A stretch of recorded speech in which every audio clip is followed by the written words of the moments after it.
labeling. It tells you what is in the package, what you're getting, the content, how much fat there is, how much sugar there are, the salt content, the nutritious value. Now, added to that now is with this new thing coming on is carbon cloud, carbon free labeling, Mm-hmm. and this is just an addition piece to the nutritional value.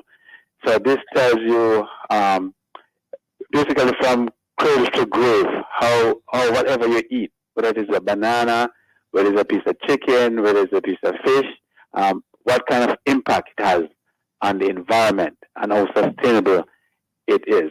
So this is this is the direction that we are going in, and so I think it's an appropriate time based on the topics that we have had in the past Mm-hmm. to bring it to light. Awesome. All right, and it's been a lot in the news and Yes, discussions. Yeah, it's a lot in the news. right. Uh, in other countries, in the UK, in the United States, this has been going on for some time. I mean, we talk about the impossible food, for example. They're talking about it, how sustainable it is, and the cause of greenhouse gases and stuff like that, and trying to get you to have alternative meat. So this is basically something similar, but it goes a little bit farther and deeper. So even though you might have a banana Mm-hmm. and say you're eating It's fruit. natural and good, yeah, but Yeah. it depends on where it comes from because there's a footprint, the carbon footprint, the kind of damage it will do, the impact it have on the environment. So to bring a banana, say from China Mm-hmm. to Jamaica, it will have a far more devastating impact on the environment than having a banana that's grown locally. Right. Oh. And so it is Why so? Could you explain why is it because of preservatives that have to not be only put? because of derivatives, Mhm. how it is grown, what kind of pesticides, herbicides, and germicides, and not only that, to transfer it from the farm to the shipping dock, and from the shipping dock to here, you know, these things create greenhouse gases, Oh. and so it comes here. But for the most part, when we talk about carbon cloud in terms of food, carbon labeling, we tend to look at meat, right? Mm-hmm. How much impact does the meat? Because meat alone, the agri system contribute at least a quarter of the greenhouse gases that we are experiencing. Okay. So they're trying to get you to be aware. Not that you will stop totally, but if you stop totally, it would be good.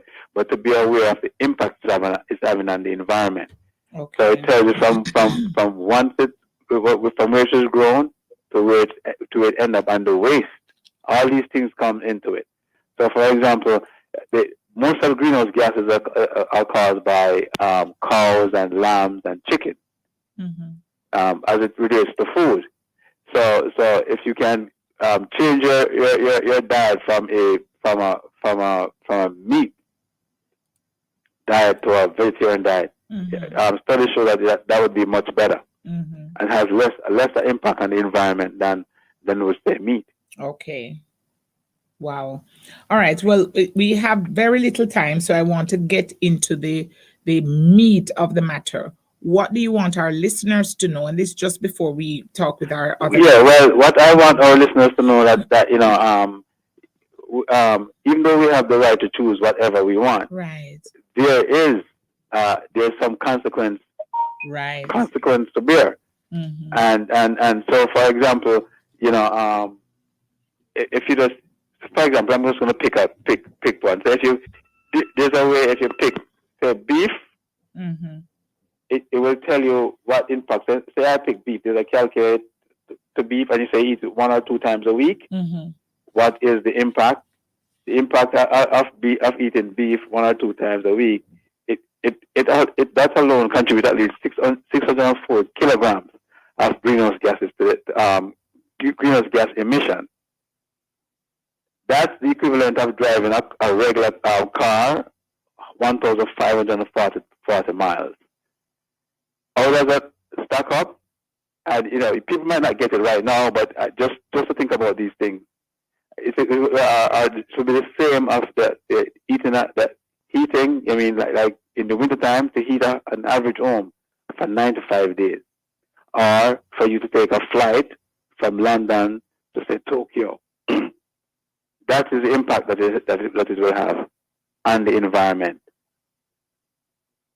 Okay, so things that we need to be aware of. What do we do then from day to day when we go into the supermarkets, and how do we choose? Yeah. Like I said, the best thing to do if you are a meat eater, it would be best to eat local meat. It will have less of an impact on greenhouse gases than say you have meat that is imported. Okay. You're having fruit. It's best if you have seasonal fruits locally than you have fruit that is imported that they have to put it up, or prepare it so that it can last a longer time. Mm-hmm. Okay. So it's better to eat local fruits and vegetables and food that are locally grown. Right. Okay. So that's what we're trying to get out. And what they're saying that consumers on a whole, they're making these choices now based on the impact it has on the environment. For example, in the United States, 6 out of 10 Americans says it is important that the food that they are consuming, it is sustainable. 25% actively choose food brands that have tried to reduce their environmental impact. So we talk about the companies such as Quorn, people like Unilever, that Panera Bread, Tenzin, that make so that all these people beyond meat and Impossible Foods, they are having put on their packaging label the impact that the food that they are selling us, what kind of impact it have on the environment. Right. And that's where the government, or governments, not just ours, that's where all over the world. Right. They're you hear about the Paris Climate Accord. All this is a part of that. Right. So we might think that it doesn't affect us, but in the long run, it really does. It does. All right, let's talk with our guest. Thank you so much for that, Dr. Sina. It's for us to be aware, and we've been hearing for years now, grow what you eat what you grow. Right. And if you can't do it in the backyard, Farmer Joe in Westmoreland may have something that you can. Or the man in Centon, or the man in Portland, or St. Mary, or the banana, whatever. So we can go there and eat these things. We don't have to have, instead of say eating Pringles, I'm not against it. But you can pick some other chips that is local. And so not only that you support your local farmers, but while you're supporting the environment and making the place a better place to live and inhabit, then we are also supporting the local economy and our farmers finding work and stuff like that. So this is a big thing. It's huge. All right, let's talk with our guest real quick. Our time, the clock is ticking fast today. Yes. All right. Go ahead and introduce our guest today. Well, we have on the line with us teacher Trisha. She has seen me in the past, and she will tell you her own story Trisha, and her journey. How are you? I'm doing well. Hi, Nadine. Can you hear me well? Me hear you loud, miss. Turn it down a little bit. All right. Okay, so I met Dr. Senior about 6-8 months ago. Praise the Lord for that. Yeah. Because I was having trouble with pain in my jaw and my ear for over 6 months. And I went to the ER, and they gave me painkillers. Then I went to a host of dentists. Then they eventually took my molar out and found that it was infected. So finally, I was sent to a head and neck surgeon, and they diagnosed me with B-cell lymphoma. All right, just a minute. Of course, Nadine, this was devastating. Just a minute. Right? Just a minute. All right. Go for gold and win big with First Global Bank when you access an unsecured loan. Spend $25,000 or more using your FGB Visa card, or open your account with $25,000 or more. The Time, powered by FGB Go for Gold is 8:45. All right, back with you. Go right ahead with your story. Yes, so as I was saying, I was devastated when I was diagnosed with B-cell lymphoma. And they started immunotherapy with me, and my face was swollen to the point that I couldn't speak. Wow. Then eventually they took me off that and gave me radiation treatment, which left my face burned. I couldn't speak. My lip was falling down and dripping. It was awful. Mm. Then out of prayer and researching, a friend led me to Dr. Senior, who created a individualized treatment regimen for me to repair my cells, my skin, and also my mental health, because it was so traumatic. And after a couple of months after following that regimen, I noticed a few things. My stool had no smell. My urine was clear, and it also had no smell. My skin came back. Wow. And my energy is improving. Look at that. One thing I noticed too was all these years I had hair under my chin because of hormonal issues, Nadine. Right. And after I started the treatment, there was no hair under my chin. Wow. So I conclude that all of this means that my immune system is balanced now. Right. And my hormonal system. And I have a body reset. Mm-hmm. So, just following that regimen that Dr. Senior gave me. This is great news, man. Dr. Senior, you want to expound on what she was saying?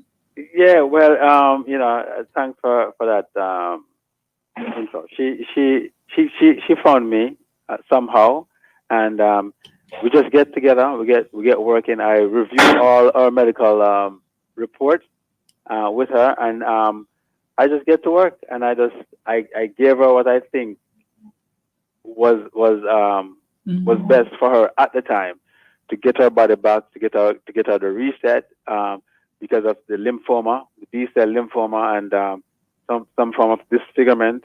So we had to work on that, and so we were able, in a short couple of few months, she was back on track, and now she's here. Now she has things to do. She's a great teacher, right. And I think she would like to give back. So that's what encouraged me. So I work extremely harder in trying to help her, because she has goals and dreams of things she wants to do. So I thank God for that.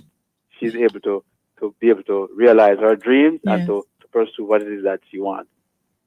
And now that she's back home, I think she wants to give back, because she, like I said, she's an excellent teacher, and she has so much to give back, and to give back to our people and to our students. I think it's really a blessing in disguise, right, so to speak. That she can realize her dream. Well, thank you for what you do, and I'm so sorry. Say your name again. Hello? Hello? Yes, remind me your name again. I'm really sorry.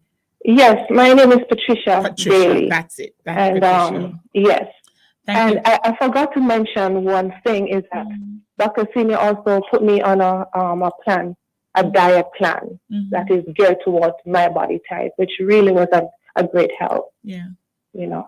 Yeah. And as you were talking about the food, some of the things because I don't eat them anymore, which has also helped to reset and my body. You will see the difference. It's true.